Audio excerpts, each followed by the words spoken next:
The Treasurer has brushed off budget criticisms from the state's biggest private sector lobby group, Business SA. Tom Koutsantonis says the business community is awestruck by $600 million in transactional tax cuts. But some business leaders and the opposition say his optimism is overblown. Thank you for all your advice. Here's one happy recipient of the Treasurer's budget. Excellent.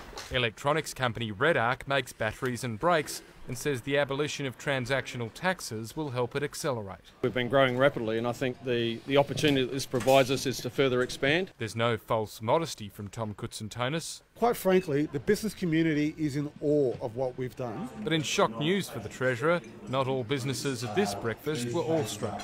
This state needs something big. It really needs thousands of jobs to be created, and I think there was more that could have been done. Economist Darryl Gobbett says the government has failed to tame the public sector. It's growing again, it's going to continue to grow, and my concern is a lot of that increase in GST that we've picked up will be spent much more in the public sector. I'm not prepared to cut any deeper.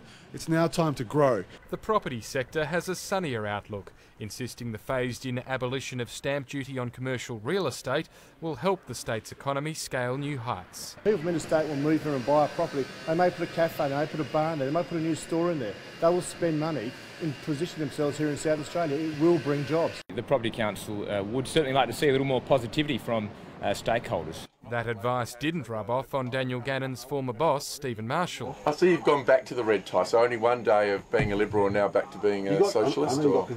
The opposition leaders bemoaning the lack of new infrastructure spending. This is a slippery budget from a slippery Treasurer, and if you scratch the surface, quite frankly, the jobs are just not going to be there. For now, the Treasurer's job is to convince businesses to take a risk and invest. Nick Hansen, ABC News, Adelaide.